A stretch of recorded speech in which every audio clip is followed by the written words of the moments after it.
और चलिए सीधे आपको मुजफ्फरनगर लिए चलते हैं। गृह मंत्री अमित शाह वहां पर पहुंच चुके हैं। आज उनका कार्यक्रम है, जनसभा को संबोधित कर रहे हैं। सब साइट पर उपलब्ध है क्या? बैठ जाओ, सारे लोग बैठ जाओ। यहाँ पर भी चेक करके टीवी वाले बैठ जाए, जरा नीचे बैठ जाओ, नीचे बैठ जाइए आप प्लीज, बैठ जाइए आप भी। मेरे साथ बोलिए भारत माता की। अरे भाई क्यों? मुजफ्फरनगर वालों की आवाज ऐसी होती है क्या? यहां से काशी तक आवाज जानी चाहिए। 300 से ज्यादा सीटों के साथ सरकार बनाने का संकल्प झलकना चाहिए। मेरे साथ दोनों हाथ उठाइए, उठाइए दोनों हाथ, विजय के संकल्प की मुक्ति दीजिए और प्रचंड आवाज से बोलिए भारत माता की, भारत माता की, भारत माता की। मंच पर उपस्थित हमारे जिलाध्यक्ष जी विजय कुमार शुक्ला जी, भाई सत्येंद्र सिसोदिया जी, यहाँ के लोकप्रिय नेता और मेरे मित्र केंद्रीय मंत्री संजीव बालियान जी, उत्तर प्रदेश के सरकार के कैबिनेट मंत्री, और जिन्होंने एक पश्चिमी उत्तर प्रदेश में भारतीय जनता पार्टी की इमारत को एक एक ईंट रखकर गढ़ने का काम किया है, ऐसे हमारे भूपेंद्र चौधरी जी, सदर के विधायक और भावी विधायक कपिल देव अग्रवाल जी, हमारे डॉक्टर वीरपाल मीरवाल जी, जिला पंचायत के अध्यक्ष जी, बुढ़ाना के प्रत्याशी भाई उमेश मलिक जी, खतौली के प्रत्याशी श्रीमान विक्रम सैनी जी, पुरकाजी के विधायक और प्रत्याशी प्रमोद उटवाल जी, चरखावल के प्रत्याशी श्रीमती स्वप्ना कश्यप जी, मीरापुर के प्रत्याशी श्री प्रशांत गुर्जर जी, हमारे पूर्व सांसद यहीं के नेता भाई सोहमनीत सिंह जी, श्रीमती अंशु अग्रवाल, अध्यक्षा नगर पालिका परिषद श्री सतपाल जी, और आज के कार्यक्रम में आए हुए प्यारे भाइयों और बहनों, आप सभी को नमस्कार। भाई वो कोनों में जरा बोलना बंद कर दो आप जरा, या तो आप मंच पर आकर बोलो। मित्रों आज चलो हो गया, बैठ जाओ भाई, बैठ जाओ, अरे आप भी बैठ जाओ। मित्रों आज ये सेट कर बैठ जाओ, टीवी वाले सेट कर नीचे बैठ जाइए, आप सारे लोग नीचे बैठ जाइए जरा प्लीज। बहुत समय के बाद मुजफ्फरनगर आया हूं, सबके चेहरे दिखाई पड़ेंगे।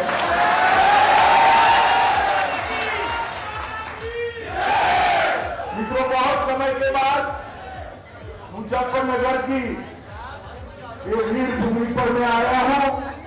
यहां आकर सबसे पहले महर्षि सुखदेव जी और राजा परीक्षित की ये भूमि को प्रणाम कर मैं मेरी बात की शुरुआत।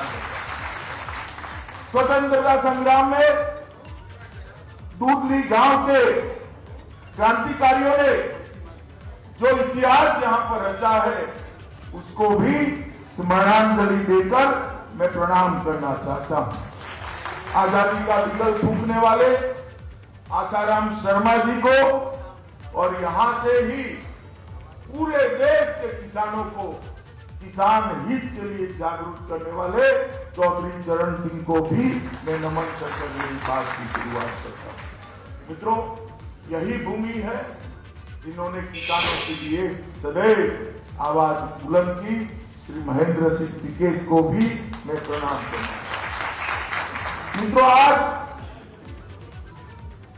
मैं मुजफ्फरनगर आया हूं तब 14, 17 और 19 तीनों चुनाव मेरे नजर के सामने से गुजरे। मैं जब प्रभारी बना उत्तर प्रदेश का, शुरू में ही दंगे हो गए। मैं यहां आया, मैंने दंगों की वेदना को जाना था, पहचाना था। आरोप करने वाले पीड़ित बन गए और पीड़ित थे उनको आरोपी बना दिया। खैर मैं बाद में बात करूंगा, मगर मैं आज भी दंगों की वो पीड़ा को भूला नहीं।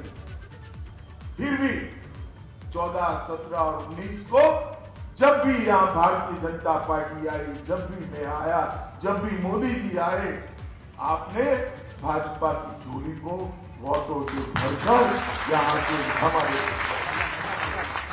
यही मुजफ्फरनगर है जिसने 2017 में, 2014 में और 2019 भारतीय जनता पार्टी की उत्तर प्रदेश में प्रचंड विजय की नींव डालने का काम किया। यहीं से लहर उठती है जो काशी तक जाती है और हमारे विरोधियों का टुकड़ा साफ करती है। इस बार भी मुझे भरोसा है कि यहां से ही भारतीय जनता पार्टी के विजय की नींव डाली। मित्रों, उत्तर प्रदेश में 12-13 में मैं जब घूमता था, ऐसे ही मंच पर कार्यकर्ता बैठे होते थे और कहते थे, अमित भाई आपकी सिक्योरिटी का क्या हाल है?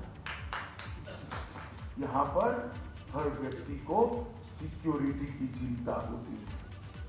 जिस प्रकार से सपा बसपा सपा के राज में माफियाओं ने इस प्रदेश को गिरफ्त में लिया था, गैंगे बन गई थी और धर्म के आधार पर, जाति के आधार पर राजनीति करने वालों का बोलबाला, भू माफिया हो और अनेक प्रकार के माफियाओं ने यहां पर अपना कब्जा जमाया था।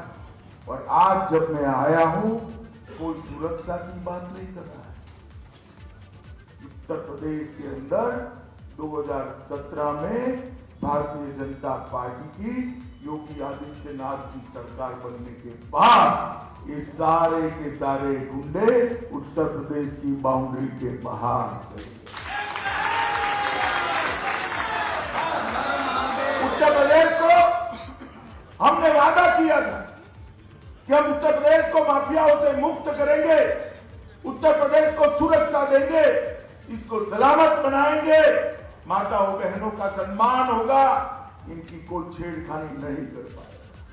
जब हम वादा करते थे तो काफी सारे लोगों को लगता था इतनी विकट कानून और व्यवस्था की परिस्थिति कैसे सुधरेगी।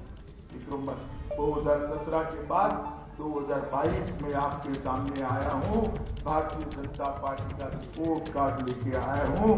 न केवल पश्चिमी उत्तर प्रदेश, पूरे उत्तर प्रदेश से माफियाओं को चुन चुन कर साफ करने का काम योगी आदित्यनाथ ने किया।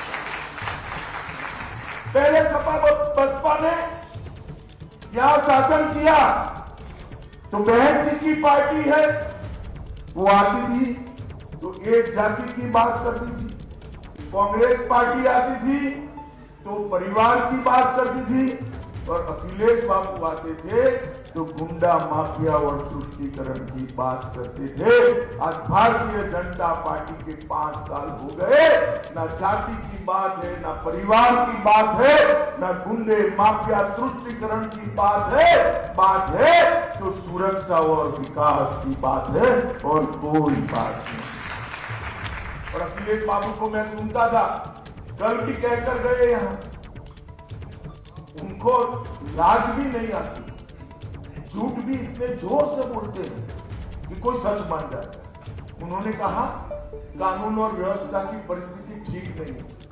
अखिलेश बाबू, आज सार्वजनिक कार्यक्रम में मैं आंकड़े देने आया हूं, हिम्मत हो तो आपके समय के आंकड़े लेकर कल प्रेस वार्ता करिए। आपके शासन की अपेक्षा में भारतीय जनता पार्टी की सरकार के 5 साल में, योगी आदित्यनाथ के मुख्यमंत्री के 5 साल के बाद डकैती के अंदर 70% की कमी हुई है मित्रों उत्तर प्रदेश में, और ये रिकॉर्ड है। लूट के अंदर 69% करीब लूट के अंदर भी 70% की कमी, हत्या के अंदर 30% की कमी हुई है, अपहरण के अंदर 35% की कमी हुई है, और बलात्कार के अंदर भी 30% से ज्यादा कमी हुई है। बाबू, मैंने तो अपना हिसाब दे दिया। आप आपके शासन के आंकड़े और भारतीय जनता पार्टी के शासन के आंकड़े आप हाथ में लेकर एक प्रेस वार्ता करिए तो पूरे उत्तर प्रदेश की जनता को मालूम पड़ेगा। मुझे मालूम वो नहीं करेंगे क्योंकि उनके पास बताने को है। वोट जो है ना, वोट लोकतंत्र में अपने मत का अधिकार और मत अपना वोट बहुत बड़ी ताकत है। मैं कबीर साहब का एक दोहा मैंने मथुरा में भी कहा था, यहां पर भी कहना चाहता हूं। कबीर साहब ने बहुत खूब कहा है, कबीर दोहा एक है गढ़ने में ढेर, ताकि का उत्तर बने ताकि की शमशेर।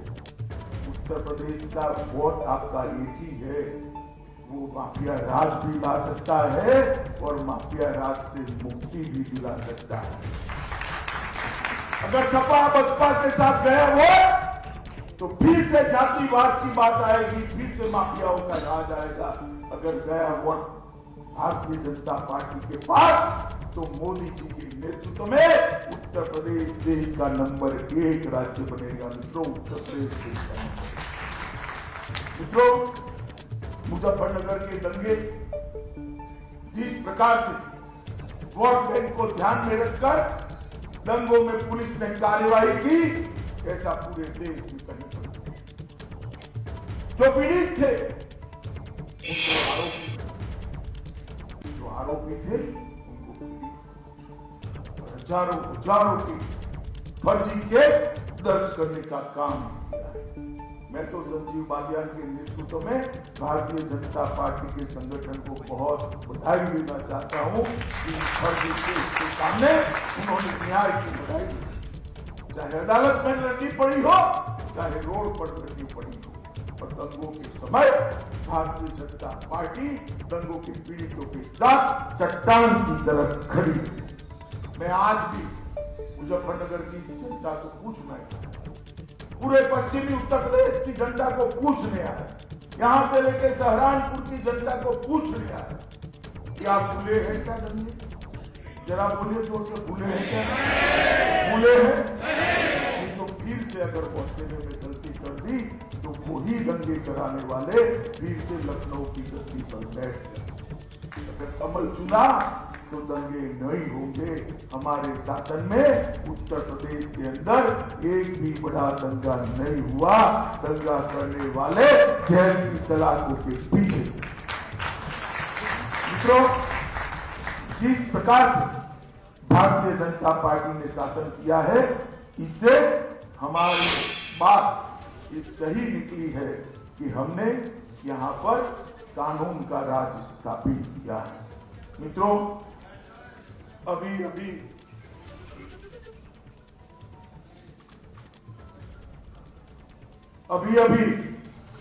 कल अखिलेश जी और जैन जी की मैंने प्रेस कॉन्फ्रेंस देखी। अखिलेश जी ने बहुत अच्छे से बात की कि हम साथ हैं, हम साथ हैं, हम साथ हैं। वो तो भैया दिखाई पड़ता है आप साथ, मगर साथ कब हो, कब तक हो? मैं बताऊं आपको, काउंटिंग तक। अगर सरकार बन गई तो जयंत भाई निकल जाएंगे और आजम खान बैठ जाएंगे। बैठेंगे या नहीं बैठेंगे बताओ भाई? बैठेंगे या नहीं बैठेंगे? अभी तो जेल में है, अभी तो जेल में है। फिर आप जयंत जी को उनके साथ नहीं देखोगे। अतीक अहमद आ जाएंगे, आजम खान आ जाएंगे। ये किस प्रकार से आप उत्तर प्रदेश की जनता को अखिलेश बाबू छलना चाहते हैं? क्या ये समझते नहीं है मुजफ्फरनगर वाले? टिकटों के बंटवारे से ही समझ हो गए हैं कि आगे क्या होने वाला है। भाई जोर से बोलो, समझे हो ना? क्या जोर से बोलो, समझे हो या नहीं समझे हो? आपको यहाँ किसी को मुगालते में लेने की जरूरत नहीं है। सब लोग सब कुछ समझते हैं कि काउंटिंग के बाद अगर आपकी सरकार हुई तो क्या।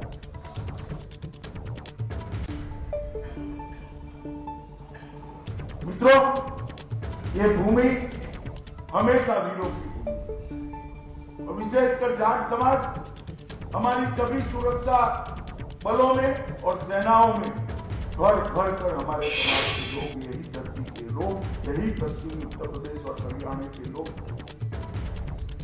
कहीं पर भी सीमा में चले जाओ यहाँ का लड़का आपको मिल जाएगा। मैं तो कई जगह बीएसएफ के कैंप में भी गया, सीआरपीएफ के कैंप में भी गया, कश्मीर गया तो सेना के कैंप, सब जगह तो ये वीरों की हमेशा यहाँ पर देश की सुरक्षा के लिए जान देने वाले लोगों ने कभी पीछे नहीं। और भारतीय जनता पार्टी भी देश की सुरक्षा को प्राथमिकता पर रखने वाली। 10 साल तक सोनिया मनमोहन की सरकार, याद है ना सरकार? याद है या नहीं है? जोर से बोलो। वो सरकार अकेली नहीं थी, सपा और बसपा का समर्थन था उनको। सपा ने भी समर्थन दिया था, बसपा ने भी समर्थन दिया था। 10 साल देश में शासन किया इन्होंने। 10 साल तक देश की सरहदों को, सरहद के उस पार से पाक प्रेरित आतंकवादी आलिया मालिया जमालिया आते थे, देश में घुस जाते थे, हमारे जवानों का सर काटते थे और पैरों से अपमानित थे। अरे दिल्ली के दरबार में जो नेतृत्व बैठा था, सपा बसपा कांग्रेस का नेतृत्व, उनके माथे पर जू नहीं रहती और इनकी लालच में ऊब नहीं करती। बदला लेने की बात छोड़ो, आपने कृपा कर दी 2014 में मोदी जी प्रधानमंत्री बने। प्रधानमंत्री बनने के बाद पाक प्रेरित आतंकवादियों को लगा कि ये सब अभी भी हम कर सकते हैं,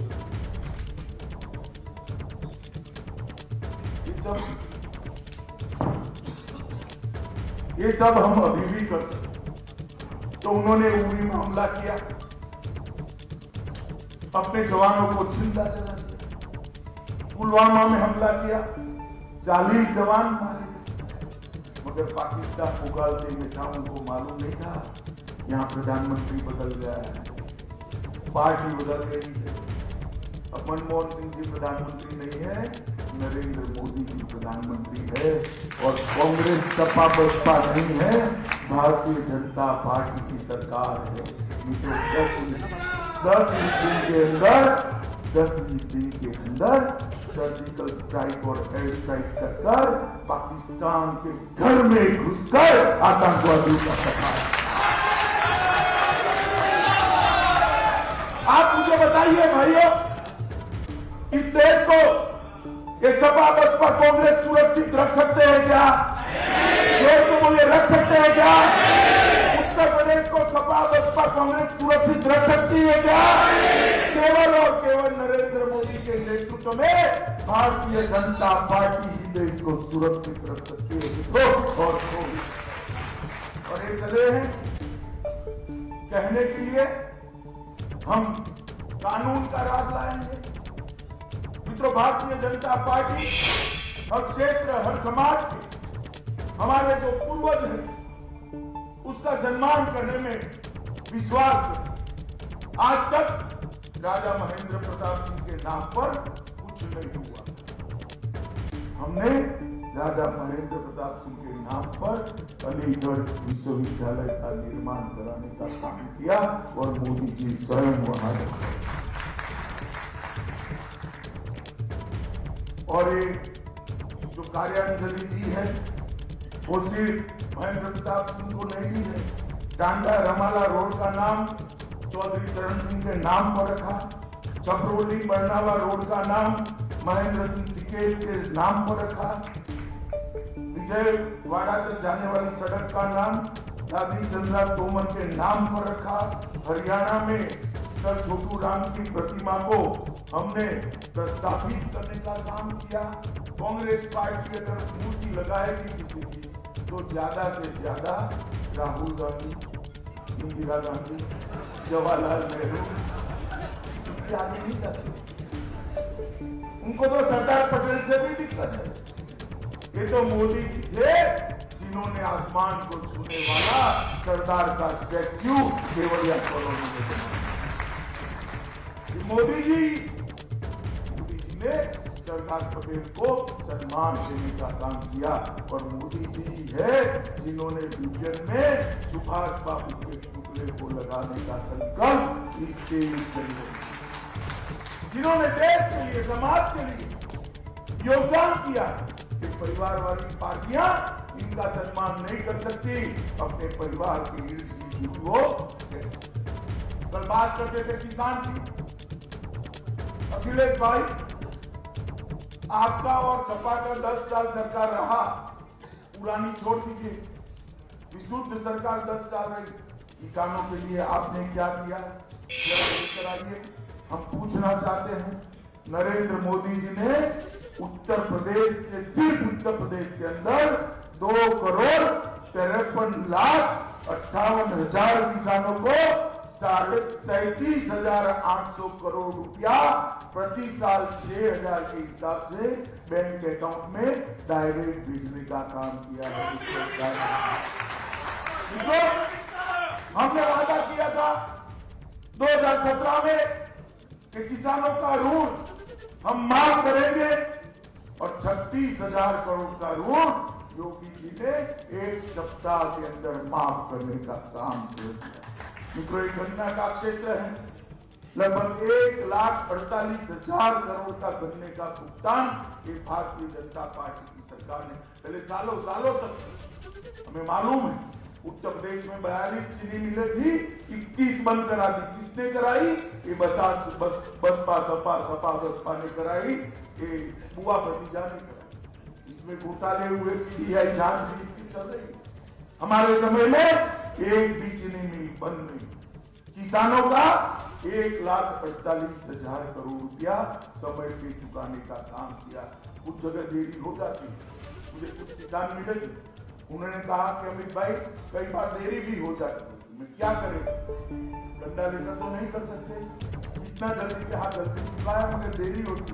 हमने तय किया है, भारतीय जनता पार्टी के घोषणा पत्र में हम घोषणा करने वाले हैं कि जो देरी होगी उसका सूद वो मिल से वसूला जाएगा। सूद चले, किसानों को पैसा देने की बात। कांग्रेस की सरकार थी, रॉ शुगर आयात करते थे, यहां पर चीनी के दाम गिर जाते थे, चीनी के दाम गिरते थे तो गन्ने की पेमेंट नहीं होती थी। हमने रॉ शुगर पर इंपोर्ट ड्यूटी डालकर किसानों को प्रोटेक्ट करने का काम किया है और मित्रों, परिणाम हुआ है 20-21 की साल में 3,868 लाख टन गन्ना, जो पूरे भारतवर्ष में सबसे ज्यादा है, और 427 लाख टन चीनी, जो भी पूरे भारतवर्ष में सबसे ज्यादा है, वो हमारे उत्तर प्रदेश में। 54 डिस्टिलरियों के माध्यम से हमने यहाँ पर इथेनॉल बनाने का काम किया है और लगभग 261 करोड़ लीटर इथेनॉल उत्तर प्रदेश में बना है। हमने ढेर सारे किसानों के लिए और काम किए, सारी इरिगेशन की योजनाओं को पूरा करने का काम किया। लगभग 4,72,000 किसानों को फसली लोन देने का काम किया। फसल बीमा का लगभग 2,300 करोड़ चुकाने का काम किया है और आज इसी का परिणाम है। मैं जो बोलता हूँ ध्यान से सुनना मेरे भाइयों, गन्ना, चीनी, गेहूं, आलू, हरी मटर, आम, आंवला, दूध, ये सब में उत्तर प्रदेश सपा बसपा के राज में 1 से 5 में भी नहीं आते थे। आज गन्ना, चीनी, गेहूं, आलू, हरी मटर, आम, आंवला और दूध में पूरे देश में उत्तर प्रदेश नंबर 1। अखिलेश भाई, ये हिसाब लेकर आना जरा, मुजफ्फरनगर फिर से आओगे, मुझे तो मालूम है आओगे नहीं आओगे। मेरी मीटिंग में होती तो आते भी नहीं आप। आप पश्चिमी उत्तर प्रदेश को कितना महत्व देते हो मुझे मालूम है, मगर फिर से आओ तो हिसाब किताब लेकर आना। मित्रों, ढेर सारे काम पश्चिमी उत्तर प्रदेश में भारतीय जनता पार्टी की नरेंद्र मोदी सरकार और उत्तर प्रदेश की भाजपा की योगी सरकार ने किए। यहाँ पर भी ढेर सारे हैं। खतौली विधानसभा में इंटर कॉलेज की स्वीकृति की है। 1100 करोड़ की रुपए की लागत से रिंग रोड बन रहा है। मुजफ्फरनगर में सुखपीठ का निर्माण हो रहा है। जौली बेड़ा सड़क मार्ग को स्वीकृत किया है। सिसोना से मदीना चौक तक कावड़ मार्ग का निर्माण किया है। रामपुर तिहारा तक का मार्ग, मुजफ्फरनगर से रामपुर तिहारा तक मार्ग स्वीकृत किया है। 105 करोड़ रुपए की लागत से ग्रामीण क्षेत्र विद्युत आपूर्ति की बधाई में 220 केवी का बिजली घर बनाया जा रहा है। ढेर सारा काम किया है। तो ऑक्सीजन कॉन्सेंट्रेटर, ऑक्सीजन का उत्पादन के लिए भी इकाइयां लादी जा रही है। और मित्रों, मैं एक बात कहता हूँ, आप मुजफ्फरनगर शहर और आसपास से आए, मुझे बताओ भैया, बिजली रानी पहले आपके घर में 24 घंटा रहती थी क्या? साथ साथ में कहना रहती थी क्या? अखिलेश को ऐसा ना लगे कि संजीव बालियान से डर कर कह रहे। क्या करने बताओ, बिजली रहती थी क्या? जोर से बोलो, रहती थी क्या? भारतीय जनता पार्टी की सरकार ने शहर में 24 घंटा और गांव में मिनिमम 22 घंटा बिजली पहुंचाने का काम इसको बता सकते। अरे क्या मुफ्त की बात करते हो अखिलेश? आप तो बिजली भी नहीं दे पाए, मुफ्त क्या दोगे? जो चालू है उसको 10 घंटे पर फिर से पहुंचा दोगे। मित्रों, भारतीय जनता पार्टी की सरकार ने ढेर सारे उत्तर प्रदेश में काम करे हैं। मैं बहुत ज्यादा कहना नहीं चाहता, हमारे कार्यकर्ता आपको बताएंगे। परंतु जब हम सरकार में आए उसके पहले उत्तर प्रदेश 7वीं अर्थव्यवस्था देश में हुआ करता था। कौन से नंबर पर था? आज दूसरे नंबर पर है, 5 में 5। और ताली और एक बार फिर से बताना, फिर से एक बार भारतीय जनता पार्टी की सरकार बना दीजिए। मैं आपको भरोसा दिलाता हूं, 1 नंबर बनाकर हम इसको। प्रदेश का जीडीपी 10 लाख करोड़ था, उसको 21 लाख करोड़ तक 5 ही साल में पहुंचाए हैं। ईज ऑफ डूइंग बिजनेस में 14वें नंबर पर थे, दूसरे नाम पर पहुंचे हैं। पहले 12 मेडिकल कॉलेज थी, अब 40 मेडिकल कॉलेज है। पहले 1900 बच्चे डॉक्टर बन सकते थे, अब 4200 बच्चे डॉक्टर बन सकते हैं। चावल का उत्पादन 139 लाख मेट्रिक टन था, अब 163 लाख उत्पादन हुआ है।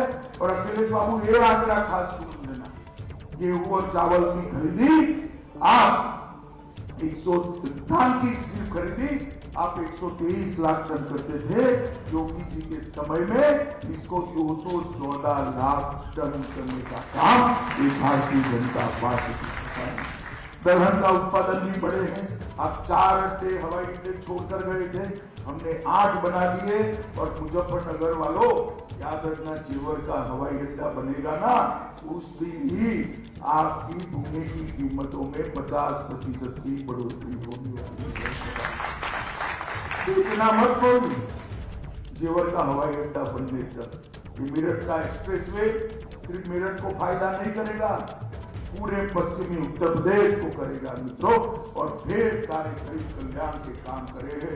हर घर में शौचालय पहुंचा है, हर घर में गैस का सिलेंडर पहुंचा है। कई लाख लोगों को, 20 लाख से ज्यादा लोगों को घर दिया है। हर घर में 5 लाख, गरीब के घर में 5 लाख तक का आयुष्मान भारत योजना का कार्ड भेजा है। हर घर के अंदर बिजली का कनेक्शन और एक लट्टू पहुंचा है। ढेर सारे गरीब कल्याण के काम नरेंद्र मोदी जी ने किए हैं। और मुझे बताओ भैया, अगर देश में मोदी जी न होते तो हम सब टीका लेकर स्वस्थ होते क्या? होते क्या? सबको टीका लगाए ना इस मुल्क में?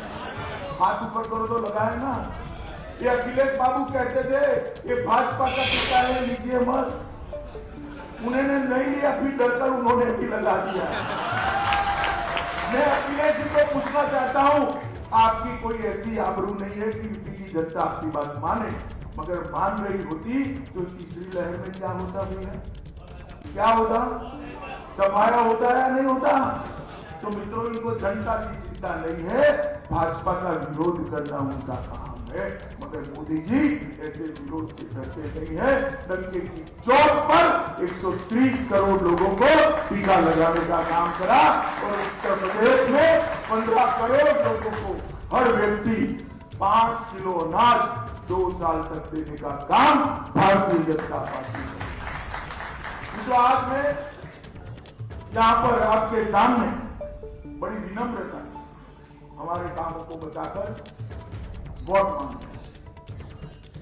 मेरा आप सबसे निवेदन है कि मतदान जरूर करेंगे। क्या ऐसा मत मानना कि भारतीय जनता पार्टी जीतने ही वाली है, हम वोट नहीं देंगे तो क्या होगा। जीतने तो वाली ही है, मगर हमें तो आपके वोट से जीतना है। तो वोट करने सुबह पहुंच जाएंगे। आप जाओ न जाओ, दूसरी ओर तो लाइन लगने वाली है। लगने वाली है नहीं लगने वाली है? तो अपनी भी लगानी पड़ेगी या नहीं लगानी पड़ेगी? सभी भाजपा समर्थक लाइन लगाकर सुबह 7 बजे वोट डालने पहुंच जाए और भारत माता की तस्वीर दिमाग में रखकर कमल के निशान पर बटन दबा दे। फिर से